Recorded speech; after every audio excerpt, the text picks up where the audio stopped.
Bismillahirrahmanirrahim. Assalamualaikum warahmatullahi wabarakatuh.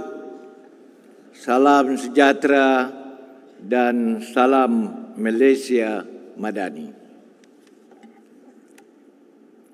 Yang amat berhormat Datuk Seri Panglima Anwar Ibrahim, Perdana Menteri Malaysia, yang amat berhormat Timbalan Perdana Menteri, yang berhormat Datuk Yang di-Pertua Dewan Negara, yang berhormat Datuk Amar Haji Awang Tengah Ali Hassan, Timbalan Premier Sarawak, yang berhormat Saudara Rafizi Ramli, Menteri Ekonomi, penganjur bersama Kongres Ekonomi Bumi Putra, yang berhormat Menteri-Menteri dan Timbalan-Timbalan Menteri Kerajaan Persekutuan, Div-Div Jemputan, Tuan-Tuan dan Puan-Puan yang dihormati sekalian. Alhamdulillah, syukur kehadrat Allah Subhanahu wa Ta'ala, kerana dengan izinnya jua kita dapat bersama-sama dalam majlis yang sangat bermakna, iaitu Kongres Ekonomi Bumi Putra 2024, untuk kita mencari jalan dan hala tuju baharu agenda pemerkasaan ekonomi Bumi Putra. Dalam masa yang cukup terbatas ini, saya ingin merakamkan ucapan jutaan terima kasih kepada pihak penganjur kerana memberi peluang kepada Sabah untuk berkongsi visi dan cita-cita Bumi Putra dengan keluarga besar masyarakat Bumi Putra Malaysia.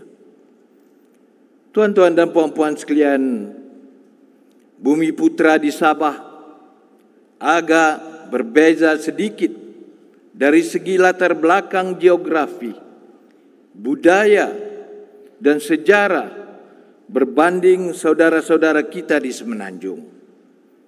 Keunikan dalam kesatuan kita inilah yang menjadikan Malaysia sebuah negara yang istimewa, kerana dalam kepelbagaian masyarakatnya kita dapat hidup bersama dalam suasana harmoni, aman dan sentosa. Sebagai negeri kedua terbesar di Malaysia, dengan bilangan Bumi Putra yang mencecah 90% daripada jumlah penduduknya, kami di Sabah mempunyai aspirasi yang amat tinggi untuk bersama-sama dengan seluruh rakyat Malaysia menikmati kemakmuran dan kemajuan ekonomi negara. Tuan-tuan dan puan-puan, seperti yang kita sedia maklum, faktor geografi merupakan salah satu batas atau halangan yang melambatkan proses pembangunan. Hal ini berlaku di Sabah.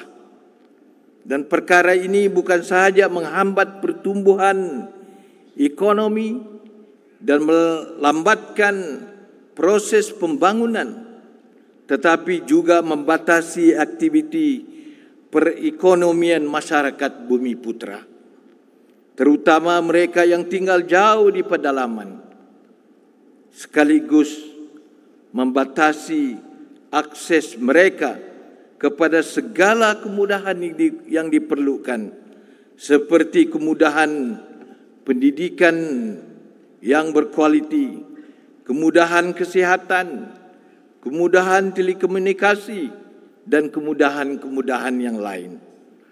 Oleh yang demikian, bagi mengatasi cabaran ini, ia memerlukan penyelesaian yang inovatif dan inklusif, sesuai dengan landscape sosioekonomi Bumi Putra khasnya dan komuniti akar umbi umumnya.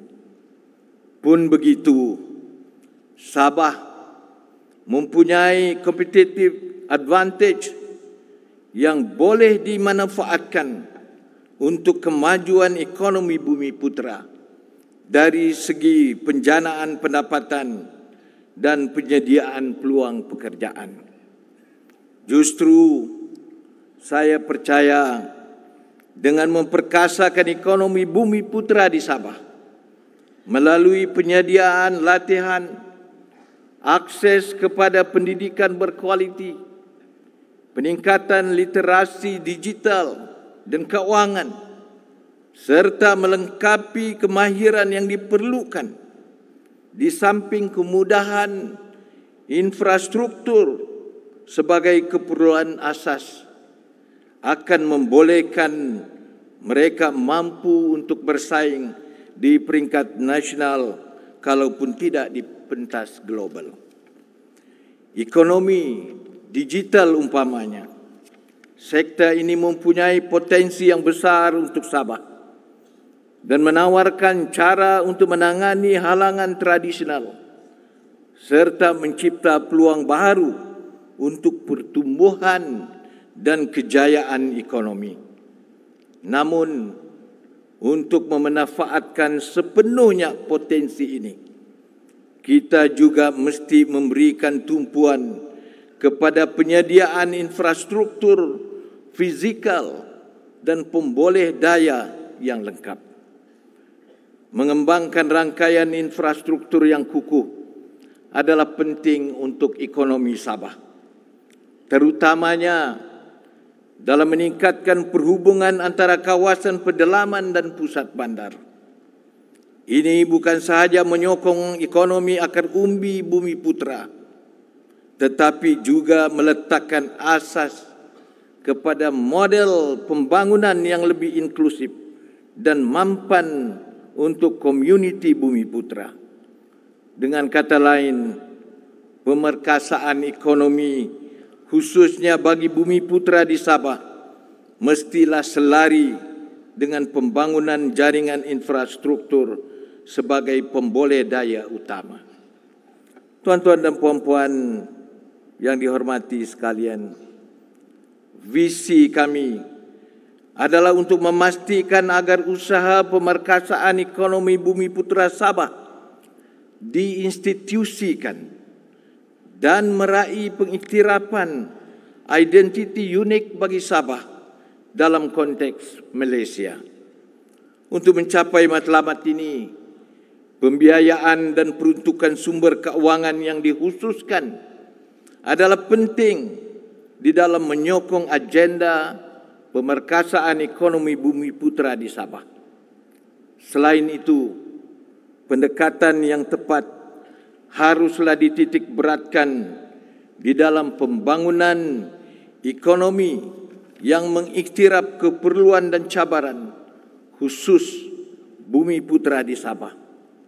Perkara ini boleh direalisasikan dengan menginstitusikan inisiatif pemerkasaan ekonomi Bumi Putra di Sabah.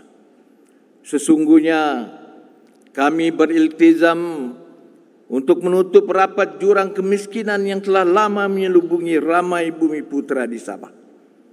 Kami menanam tekad untuk membawa perubahan kepada kehidupan rakyat yang dahagakan pembelaan, khususnya mereka yang berada nun jauh di pedalaman.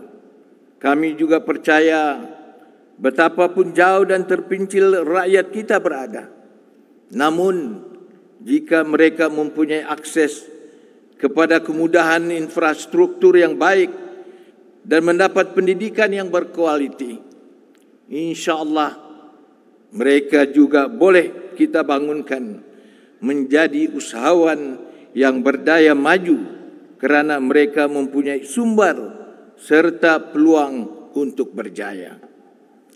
Selaras dengan impian dan cita-cita tersebut, kami berhasrat supaya setiap masyarakat di Sabah, khususnya Bumi Putra, juga dapat merasa bangga berada dalam negara yang tercinta.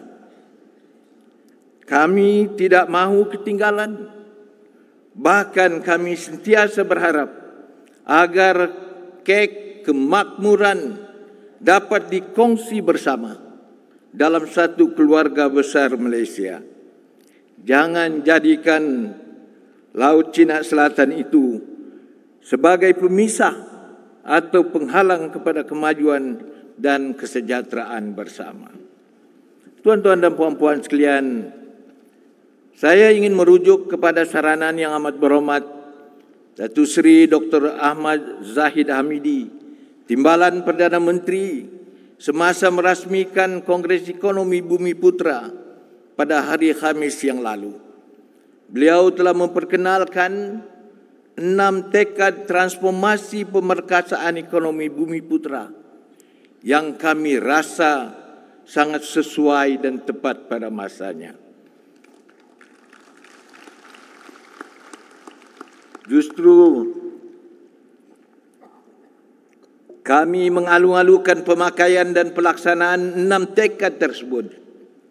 Lebih-lebih lagi, tekad kedua dan ketiga, yaitu menutup ketirisan pelaksanaan dasar dan mewujudkan kesetaraan antara wilayah, kaum dan kelompok.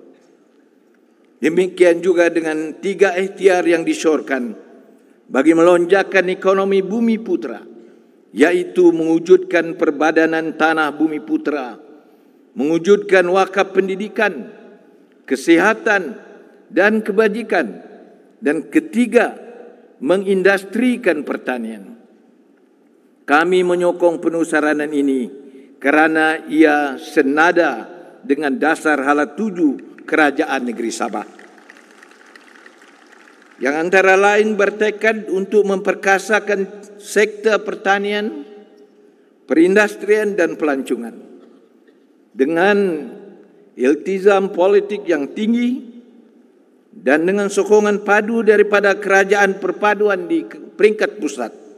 Kami yakin hala 7 kerajaan negeri akan lebih mudah tercapai, yang matlamatnya untuk menggalakkan pertumbuhan ekonomi negeri dan secara tidak langsung merancangkan ekonomi masyarakat Bumi Putra di Sabah.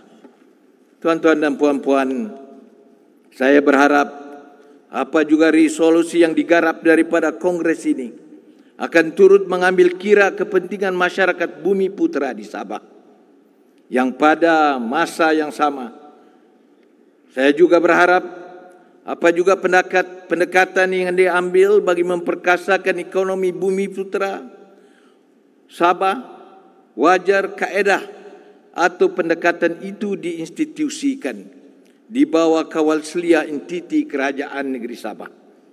Ini bagi memberikan mandat kepada Sabah untuk mengkoordinasi dan menerajui program-program pembangunan sosioekonomi secara efisien, efektif dan bersinergi. Akhirul kalam, saya menaruh harapan yang tinggi bahawa kepimpinan negara di bawah kerajaan perpaduan ini benar-benar komited untuk terus membela nasib kaum Bumi Putra di seluruh negara, termasuk di Sabah. Semoga usaha murni ini akan membawa manfaat kepada kita semua demi kesejahteraan seluruh rakyat dan kemakmuran tanah air yang tercinta. Bersama kita membina hala 7 ke arah Malaysia Madani yang lebih inklusif, makmur dan bersatu padu. Terima kasih yang tidak terhingga kepada Yang Amat Berhormat Perdana Menteri yang telah mengilhamkan Kongres Bumi Putra ini. Ke Tanjung Aru di petang hari, suasana nyaman, indah sekali. Ikhlasnya PMX terasa di hati. Agenda Bumi Putra disanjung tinggi. Sekian, wassalamualaikum warahmatullahi wabarakatuh.